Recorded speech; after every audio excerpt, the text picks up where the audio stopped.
Are you talking shift? We are. It's time for the We're Talking Shift podcast. Now. Here to talk shift, Loree Bischoff. We're Talking Shift. Hello, I am Candice Parisi, and I am hijacking the We're Talking Shift podcast from Loree Bischoff today and interviewing her. I am so excited to turn the tables on Loree and interview her. If you don't already know Loree Bischoff, she's a personal performance coach and has been for over 10 years, a holistic health coach, and she's the author of two really great books, The Common Sense Happiness and just released book, The Foodprint Plan. Also an incredible friend of mine. And of course, she's the host, usually, of the We're Talking Shift podcast. I asked Loree if I could interview her because I think everybody should know her. And she gets to interview people all day, and it is a treat to be able to take over her podcast today and interview her. So thank you so much for letting me have the pleasure of interviewing you, Loree. Like I had a choice. This is fun. It's weird. It's very odd being on the other side of this. Strange feeling. Good. Yeah, well, good. Well, you're so good at the being on this side, and so you're going to be excellent at being on that side as well. I'm excited about this. Thank you. I am too. It'll be fun. Yeah, we met, you and I, we met a couple of years ago at the Southwest Institute for Healing Arts in Arizona, and you were the life coach, one of the life coaches, instructors there, and I remember I came in to do a group reading. I'm a psychic, and I came in and to do a group reading, so there's a whole bunch of people there, maybe like 15, 20 people, and all sitting around in a circle. And basically a group reading is just where you go around and you just say stuff at people, intuitively. And so I got asked to come into the class. I came into the class. You happened to be there. And I remember I got to you, and I said something to the effect of, you should start your own podcast. That's what you're doing. Right. And then here we are. How cool is that? I know. It's been an interesting journey because that's true. I mean, we didn't know each other. We had never met. And you looked right at me and you're like, you need to be on the radio or something to do with like radio or podcasting or something. I'm not sure what that is, but you need to be there. That's what you said to me. And I was like, wow, that's pretty interesting because I had already been, working on coming up with a show in my head. I was already thinking about it. So I was like, there's something to this chick. She's like psychic. She might be psychic. She might be psychic. Yeah, I'm so glad. And then ever since then, we've been friends. We just right. We just Exactly. We became fast friends, and here we are. A lot has happened in the 24 months. I'm telling you, you're a busy lady. First of all, I have a lot of questions for you, so don't try to take this over. Just let me ask the questions. Okay. Okay. I'm going to do my best. Back to me asking the questions. Okay. Why? Okay, here's my first question. And this is a question that I am very curious about because I don't think you've ever told me before. Why did you become a coach? Like, why did you get into coaching at all? Mm-hmm. Well, I was thinking a lot about this myself lately because I think that sometimes we think we know what started us on our path. And sometimes we do, but for me, when I thought more deeply about this recently, I realized that what I thought was the reason I became a coach, actually the reasons that I thought were actually the circumstances, but the reasons started long before then. So I'll explain. In 2007, by then my kids were grown, and I now decided that I could do, the next phase of my life. And I had this great idea to create this big weekend event for mothers. I wanted it to be like this big, Tony Robbins style event with speakers and workshops targeting women that were mothers to help them create a more balanced and fulfilling life. And when I did that, I met a life coach. I had never heard of life coaching before I did that. I didn't realize that it was a thing. And in the process of hiring speakers, I met somebody that was a life coach, and we hired her to become one of our guest speakers. And that's how I learned about it. That's how it became on my radar screen. And I thought, wow, this is what I need to do. Because actually that's what I was doing by creating this event.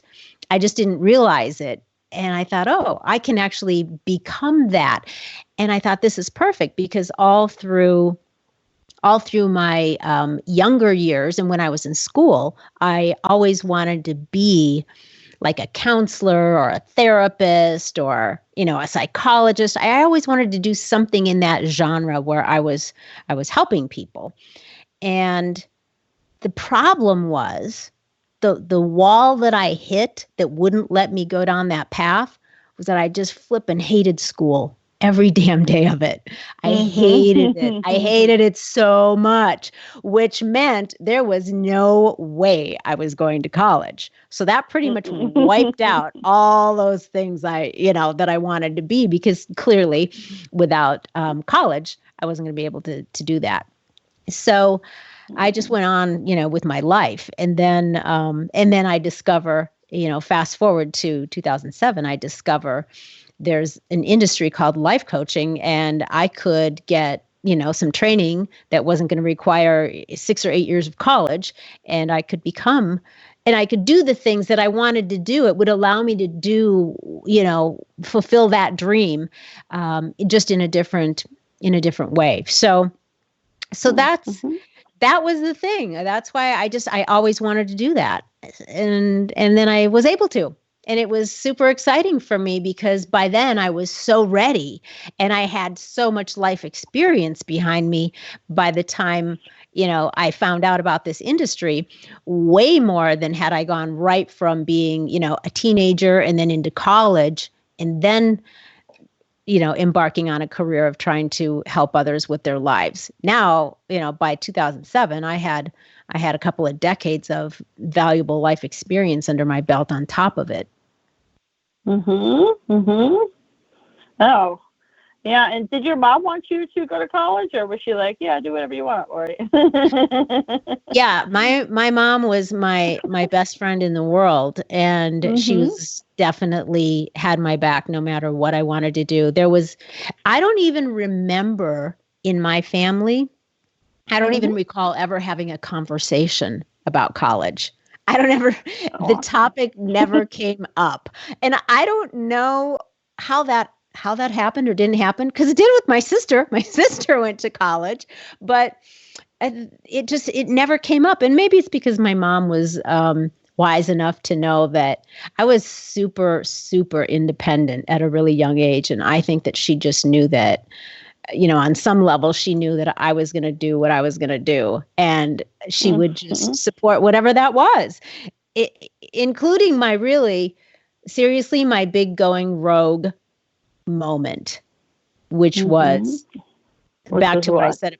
Yeah. Dun, dun, dun. So my big going rogue moment, going back to how I felt about school, was that I dropped out of school in my senior year of high school. And even though, by today's standards, that may not be so rogue-ish, but back in 1978, in the suburban town that I lived in, it was definitely a little outside of protocol to drop out of school in your senior year. It wasn't the norm. So for me, I realized that I had to get out of there. I just needed to be in a different environment. And so that, school was just it was like wearing a straitjacket for me. Mm-hmm. I couldn't thrive in that environment. I had to go. I just couldn't wait any longer. I just wanted to get out and perform in my life. And that institution was not allowing me to do that. So that's why, thinking back to my reasons for being a coach, kind of circling back around to that, it was fundamentally because in my own experience of not being able to realize I couldn't stand the constriction and the conformity and the rules, so many dumb rules, I had to bust out. And so becoming a coach, I realized the connection there was that I just believe that everybody needs to do what they need to do in their own way and in their own timing in order to perform well in their own life, according to their standards. So it's really why I was ultimately called to become a coach. It's because I love helping people get unstuck. And that's where I was. I was stuck there. And I needed to find something better for me. And that's what I love to help other people do. And do you mostly do personal performance coaching or holistic health coaching? Because I know I just finished reading the Footprint Plan, and it's an excellent book, and it has a little bit of both in there. Right. It's both it both helps you just as a person, but also in the holistic health direction as well. And so, which one do you lean into more, do you think, or is it just equal? Yeah, you can't really separate them. I mean, as human beings, performing well in your life, whatever that means for you, kind of, to me, necessarily means that you are, you're physically fit, you're emotionally fit, you're spiritually fit. And you can't really, all those areas, those three main areas, all affect each other. So when I'm coaching a client, usually at some point throughout our coaching relationship, we end up exploring each of those areas because they're all connected. You can't separate them. Right. Each one supports the other. So for some people, the emphasis or the reason that they might start working with a coach or with me is because maybe it's initially, I really need help with my health and wellness. We start there, but typically the reason somebody is coming to you for health and wellness is probably you kind of go back to the beginning to figure out how they ended up getting in that state that they're trying to move out of in the first place, which means you're moving into, their emotional and mental fitness. And that's how it works with everything else. If somebody's coming to you for, to deal with a stressful relationship, sometimes when you're in serious states of stress, then it's affecting the other areas, like maybe your diet is going down the toilet. You know what I mean? So it's very hard to separate them all. And you usually end up talking and exploring a little bit, at least in each area, depending on what, the main thing that a person is initially coming to you for. So I like to be able to feel confident that I can help somebody in each of those areas because of that connectivity. Right. And do you have your own holistic health routine? Do you get up in the morning and do the same thing every day? Do you have what is your routine for your own self? And maybe some pointers for people who need I know that you're sometimes you're a quick fix. There's you can just do this and then you feel so much better. Is there anything that you do in your own life that just peps you up and makes you feel good when it comes to your health? Yeah, well, definitely coffee. But you make a certain kind of weird coffee. You put a whole bunch of stuff in it. Yeah. I'm partially joking. But yeah, we've talked about that before, and it's becoming pretty common now for people to make bulletproof coffees and fat coffees. And, I do enjoy starting my day with that. But, I am a person that likes rituals, and I have certain standards that I strive to maintain that are non-negotiable standards. And so, I need to be able to do a certain degree of things physically every day. And so what I mean by that is I don't have a rigorous exercise routine that I adhere to every single day. But what I mean is on any given day, there are things in my life that I want to be able to do, whether it's, riding a bike or doing my yoga or going out hiking or, rebuilding the fire pit with river rocks and being able to load them and unload them. I just want to be able to achieve a certain level of physical activity whenever I need to and want to. So in order to do that, there's certain standards that I have to maintain, and I maintain those standards by moving. And sometimes that means I'm just going to get in some stretching. Sometimes that means I'm going to do some weight training. Sometimes that means I'm going to do some yoga. Sometimes that means I'm just going to go out, for long, vigorous walks with the dog. So it's not a set in stone. This is what I do, exactly this at this time every day. But for me, I always do something that's physical so that I'm moving. And I'm a high energy person anyway, so I need to move. But I mix it up depending on, I like to have it integrate into my day. And I know that's opposite of what a lot of people do, where, that are into physical fitness big time. If their day works around it, it's the priority. Like, at 7 a.m., I'm going to do this every day, or, whatever it is, which is cool too. I think you have to find the formula that works for you. For me, it works better at this time in my life, that I integrate what I feel like doing in that moment into my day. So I might be in the middle of 2 hours of sitting at my computer working, and then all of a sudden I just spontaneously get up and I pull out my yoga mat and I just start, I stretch and I do some calisthenics, or I grab some weights and I just go, I'm inspired to do this now, so I'm doing this now.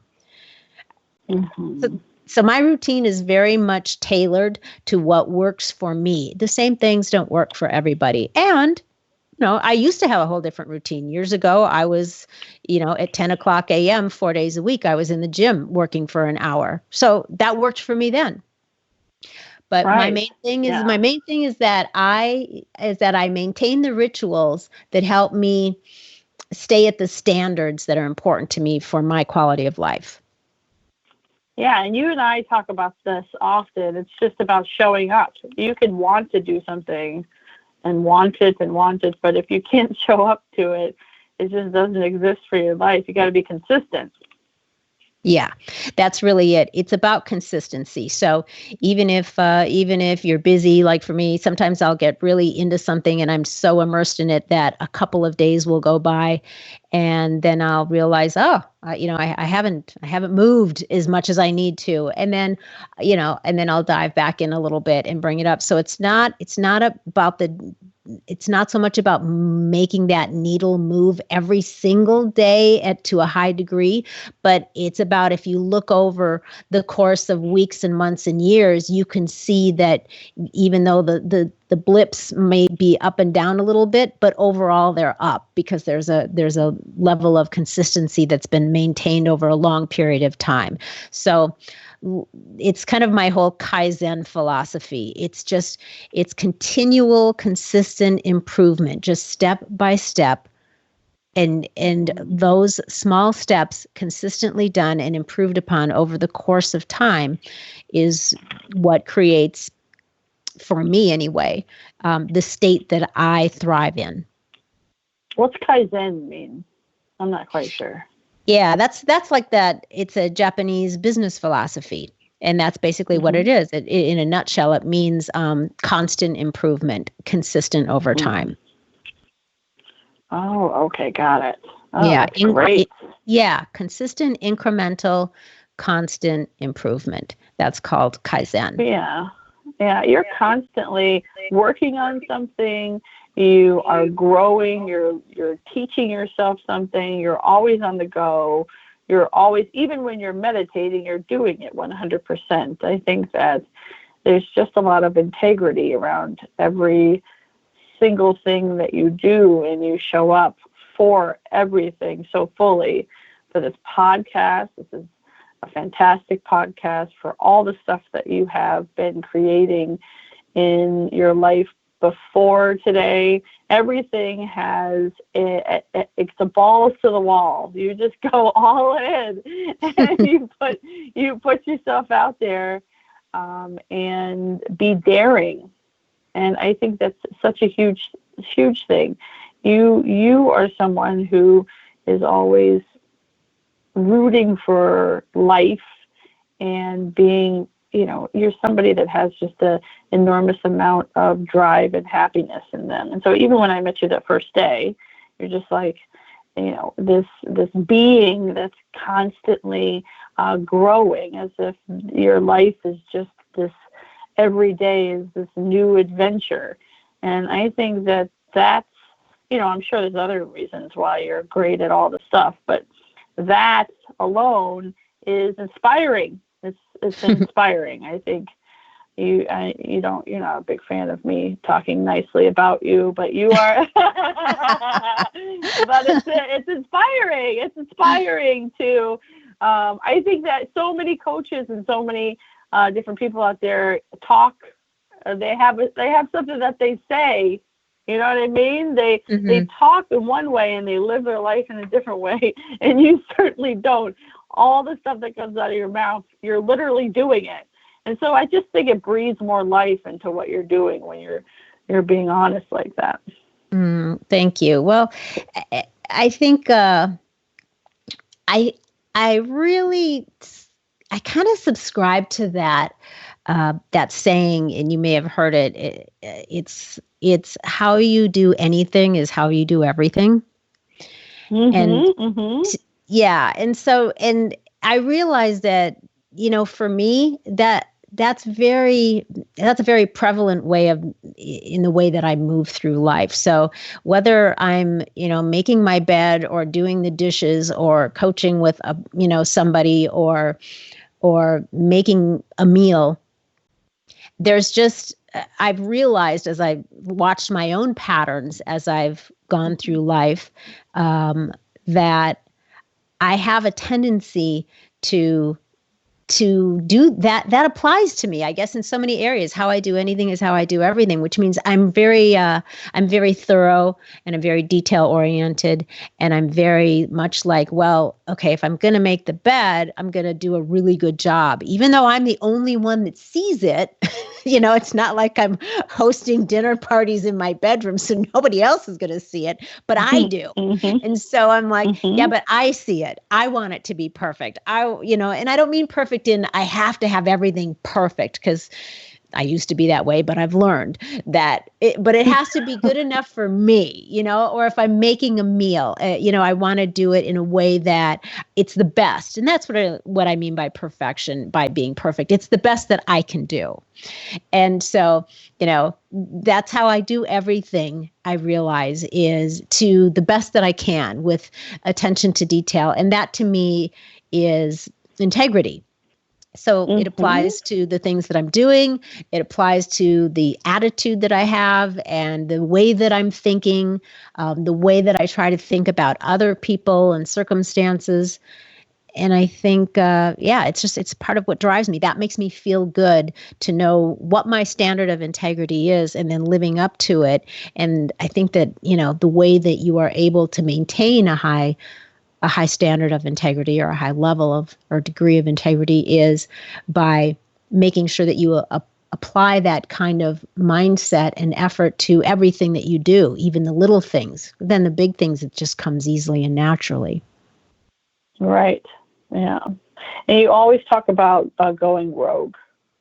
Mm-hmm. Going rogue. And especially in this podcast, you talk about going rogue, and it's such a huge part about how you make your life. And what does going rogue mean to you? Like, how in your life do you feel like, in what categories do you feel like you go rogue? Yeah, I think, well, again, I think when I first realized I was really, that was just part of what I do, was my high school years, when I was not behaving the way that the majority was behaving. And it's not to say, I wasn't a bad kid or anything. I just wasn't conforming. I don't like conformity. I resist it a lot. And that's when it was really showing itself, because I always felt so much like a square peg in a round hole, where everyone else just seemed to be, doing just fine, and it didn't really seem to bother them. But for me, it was just so uncomfortable. And so I think, the going in late every day and skipping school, and all I wanted to do was be out and work and make a living and earn money and and explore and do things. Those things at a young age were pretty rogue for for my environment and my time. And right. I think that I always worked. I always had a job. Even when I was little, I worked. And even when I was babysitting, I turned it into a business. So, I was advertising and marketing and had regular clients, at the age of, before you can drive, that's what you do usually as a young girl to make money. Before you're old enough to get a job and drive a car, you babysit. So that's what I did. I found a partner, basically, which was my girlfriend. We're like, let's turn this into a business. And we advertised, and we had regular clients, and we made our own money, and we bought our own clothes, and then of course that all came to an end when we learned to drive and discovered boys. That no more babysitting. So forget about that. Forget about that. Way more fun things to do, right? Exactly. But then I got a real job, I call it, basically where you're on, somebody else's payroll. But I always had like 2 or 3 or 4 jobs at one time. And then we started a business again when I was like 20 years old. I guess that entrepreneurial spirit was just always in me. And so that was something that was a kind of a rogue move too, we weren't even of legal drinking age yet. And we started another business when we were 20 years old. And it was a colossal failure, but we had the guts to try. But here's the 2 good things.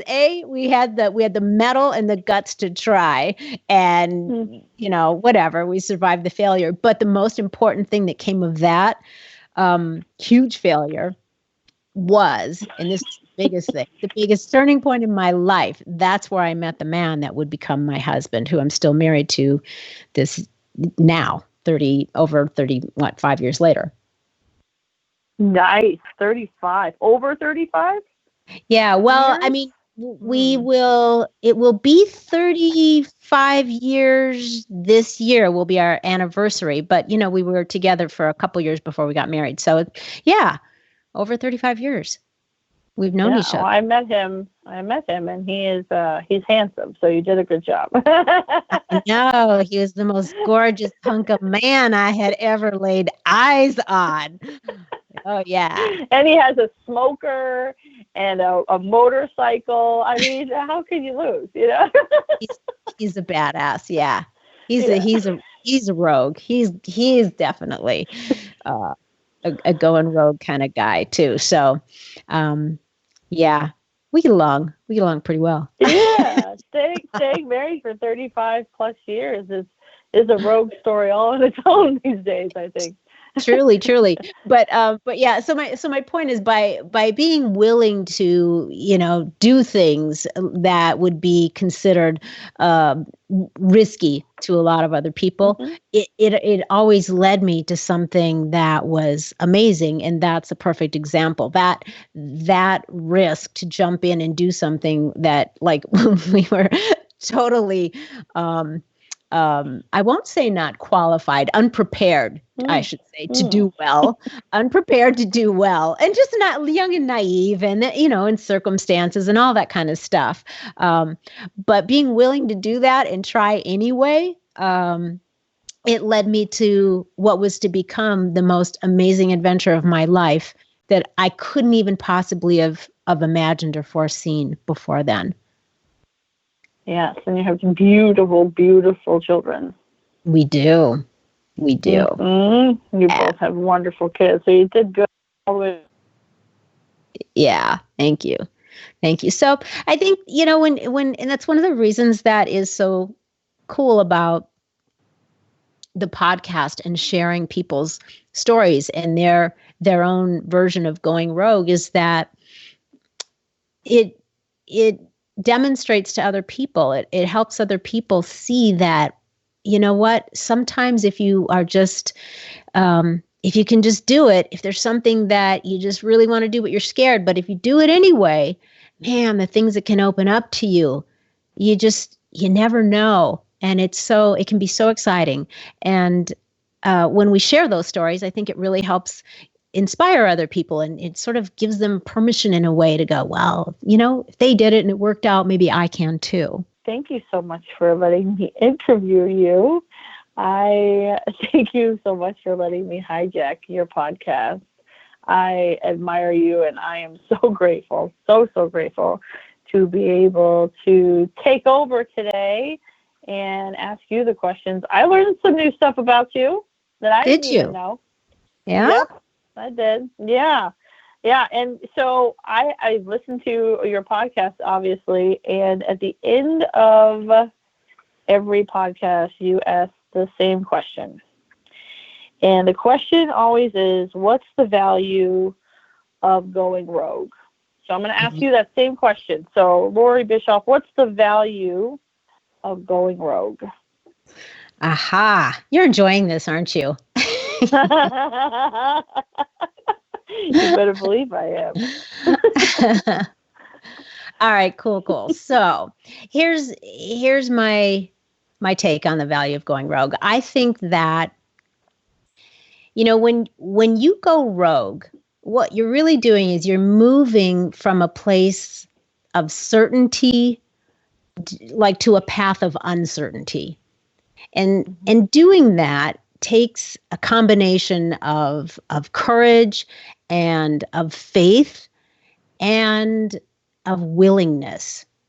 And I think that, if you're willing to trust yourself and you're willing to have faith in that sort of divine nudge, that's urging you to jump, to go rogue, and then you're willing to muster the courage to heed that calling, whatever that calling is for you, well, then I think that even though you're entering a phase of unknown and you trust that life is going to turn out okay, you're trusting that it's what you're supposed to do, and that it's on some level, like your soul level, but on some deep level, you know that it's going to be of immense value to the unfolding of your life. So by being willing to trust that calling and to go rogue, it means that even though you're uncertain about how things are going to play out, but you're certain enough in your own mind and in your own faith or your higher power that you'll be able to rise to any challenge.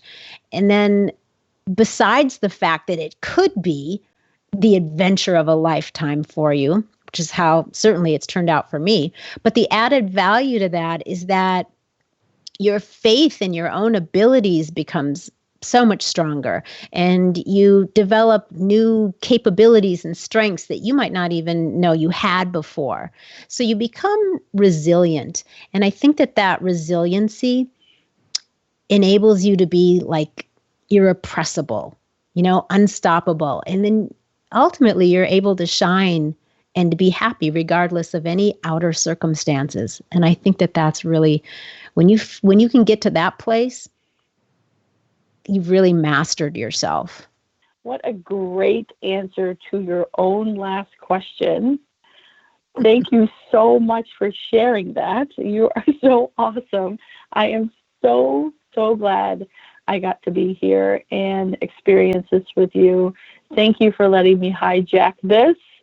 Thank you for answering that last question. I'm going to be thinking about this, what you just said, for weeks. Thank you so much. I am sending you all my love. You're wonderful. I can't wait. I can't wait to talk to you soon in person.